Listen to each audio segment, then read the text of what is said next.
Mes amis, merci de votre attention et bienvenue. Bienvenue dans cette nouvelle vidéo consacrée au module de Renaissance. Module de civilisation, cours Renaissance, la Renaissance. Bon, pour parler de la Renaissance, hein, et aussi, c'est-à-dire la devise de, si on peut dire, tous le déroulement de cette, ou bien comment la Renaissance s'est, je dirais, produite et comment la Renaissance est, elle est comment, où elle est, je dirais exactement, où on peut, je dirais, localiser par rapport à d'autres, je dirais, périodes historiques. Qu'est-ce qu'elle englobe? Qu'est-ce qui s'est passé pendant la Renaissance? Quelles sont les figures ou bien les personnalités qui ont contribué à cette Renaissance? Qu'est-ce qu'elle a donné?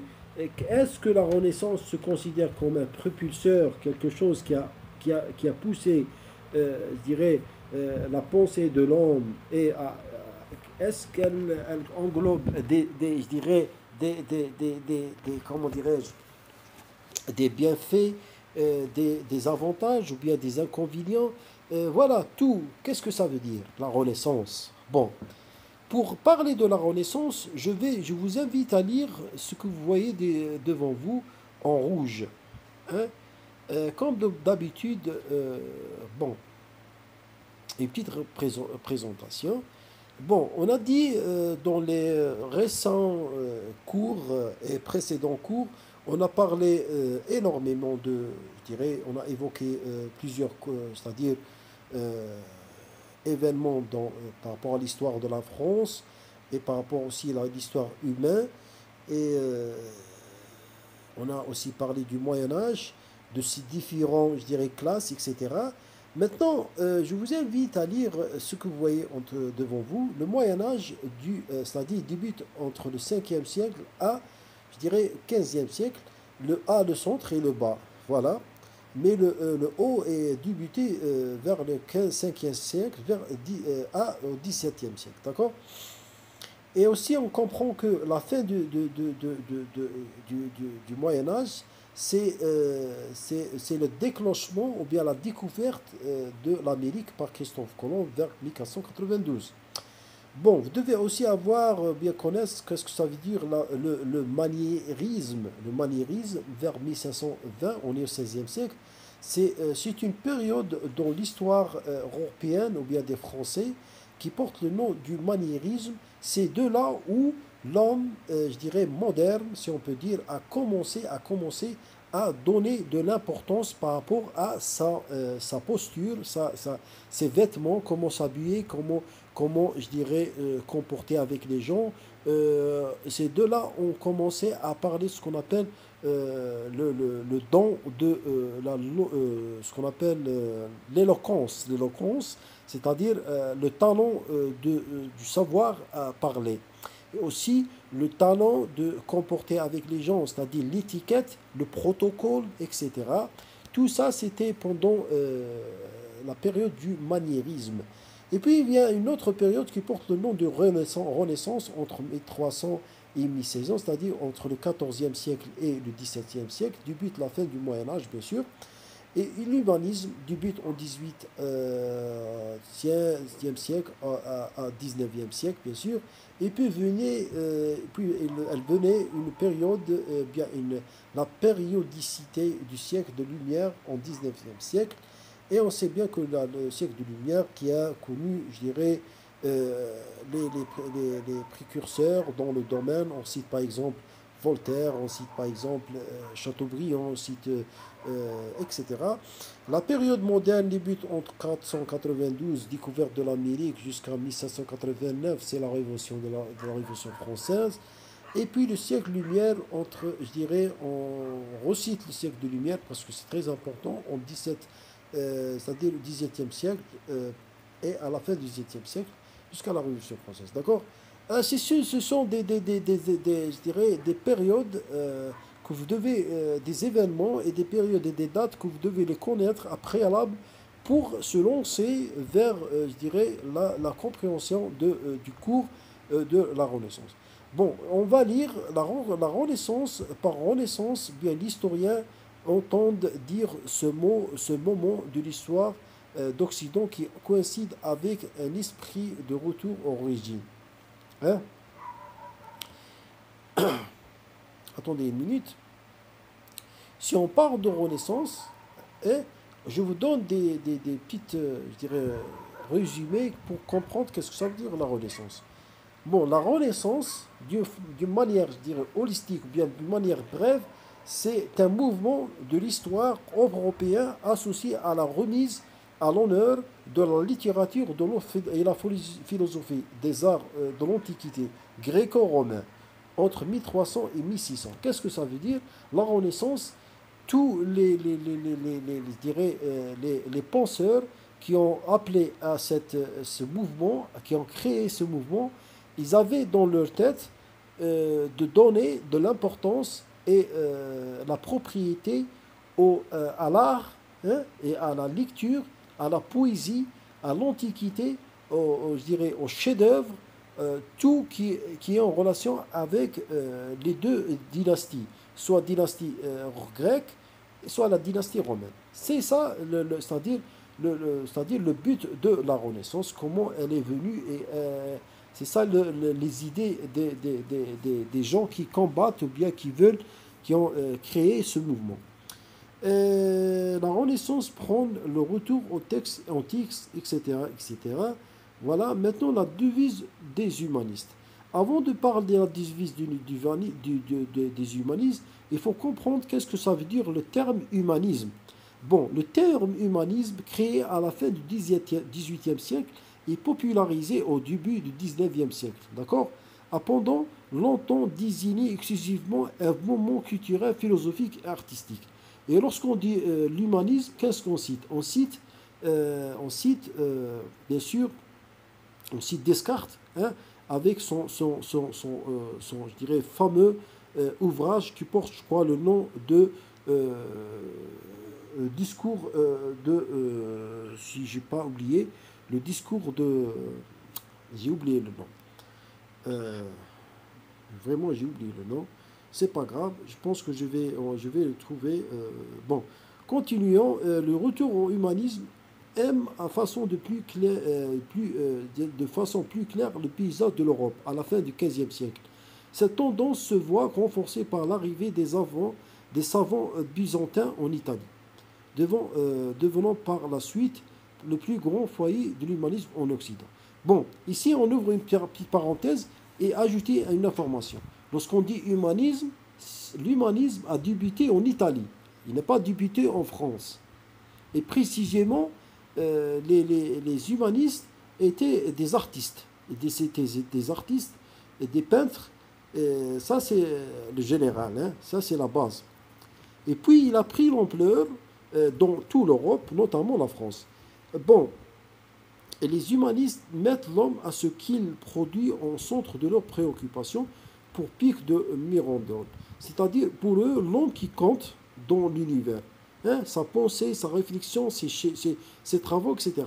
Il n'y a pas plus important dans ce monde que l'homme. Cette affirmation jalonne d'action des humanistes en les incitant finalement à prendre le chemin allant, etc., etc. D'accord?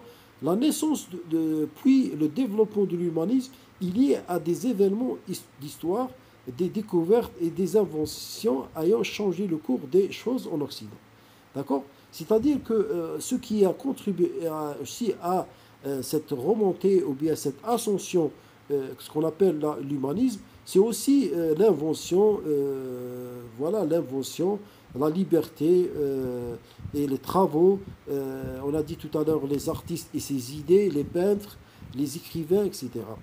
La diffusion de la Bible grâce à la découverte de l'imprimante aussi a influencé et a joué un rôle important parce que dans cette période, il y avait, c'est-à-dire la découverte ou bien l'invention d'imprimé par Gutenberg et qui a, je dirais, qui a procédé à imprimer la première Bible, hein, qui a aussi joué un rôle.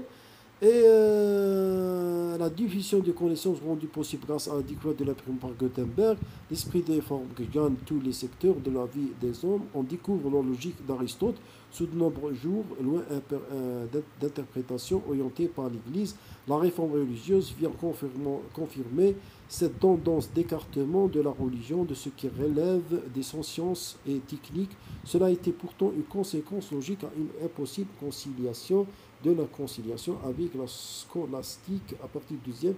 Il n'est pas évoqué le nom de Descartes, le retour au succès antique des textes antiques interdits pendant le Moyen-Âge. D'accord, d'accord. Maintenant, attendez une minute. Et puis vous avez le développement des sciences grâce à la curiosité de l'humanisme, son succès, d'accord. Réinterpréter le texte biblique, d'accord. Maintenant, le combat des humanistes. Les humanistes ont confronté dans un premier temps à la pensée sclérosée de l'Église. D'accord? Qu'est-ce que ça veut dire? Les humanistes ont confronté à une... Bon, c'est-à-dire les premiers qui ont entravé, hein, qui ont créé l'obstacle et les barrières aux humanistes, ce sont des religieux. Les ecclésiastiques, si on les appelle comme ça, les ecclésiastiques. Les procès de Galilée a été, voilà, ici on doit citer ces noms, par exemple, Galileo et Galilée a cité ici un exemple de l'autorité exercée par l'exercice. Bon. Qu'est-ce qu'il a fait Galileo et Galilée? Ils ont découvert que la Terre, ce n'est pas le centre du monde. Prenons en compte le sujet de proportion, nous savons, notamment l'hypothèse copernique au sujet du siège du Soleil comme centre du système solaire. Galilée avait noté le mouvement de Vénus autour du Soleil et voilà qu'il confirme les idées coperniques sans que cela plaît l'Église. C'est-à-dire que Copernic a trouvé une invention, si on peut dire, ou bien une découverte, oui, une découverte que la Terre, ce n'est pas le centre, mais le Soleil, je dirais, Copernic au sujet du Soleil comme entre le système solaire, centre du système solaire. Et aussi, on peut dire que Galilée comment dirais-je, a affirmé cette hypothèse. Et les deux, ils étaient, je dirais, sujets euh, et victimes et accusés de la part de l'Église. Parce qu'à l'époque, l'Église qui était, je dirais, la seule autorité qui juge, hein, c'est-à-dire qui interpelle, qui juge et qui condamne. C'était l'Église. Le combat des humanistes était long et se consolide à partir du Xe siècle avec la naissance de des cartésianisme avec René Descartes. C'est le premier humaniste étudiant les langues anciennes jusqu'en 1530, le développement des idées, la Renaissance, accéder au processus de réforme, l'Occident, la création publique du collège de lecture royaux, etc. Ils ont noté maintenant René Descartes, parce que René Descartes, c'est un des humanistes qui ont contribué c'est-à-dire à l'évolution de ce mouvement. Et voilà. Le protestantisme aussi, le protestantisme à partir du 15, c'est-à-dire 16e siècle, a empêché que l'humanisme en France continue, etc. C'est-à-dire que l'humanisme a connu des contraintes, des obstacles, c'était pas facile pour que ce mouvement, je dirais, prend, je dirais, l'ampleur et regagne, je dirais, les esprits des gens et des peuples français, et même le monde. Hein. Et on sait bien que l'humanisme, c'était une période de l'âge, je dirais, de l'homme qui a contribué énormément à la réflexion et le raisonnement, ou bien on peut dire à la réflexion de l'homme, comment je dirais, il se comporte, je dirais, ou bien comment il voit. Et cette indignation, si on peut dire, ce soulèvement intellectuel a aidé l'homme dans, je dirais, sa vie qui vient, la vie d'après. Et voilà, et elle a contribué énormément à ce qui était, je dirais, auparavant comme chose, je dirais, euh, interdite et, comment dirais-je, interdite et désigné comme péché ou bien comme, comment dirais-je, comme, comme indigne, hein, ou bien comme une sorte... voilà, je pense que vous avez compris le sens. Voilà, c'est tout ça par rapport à la Renaissance.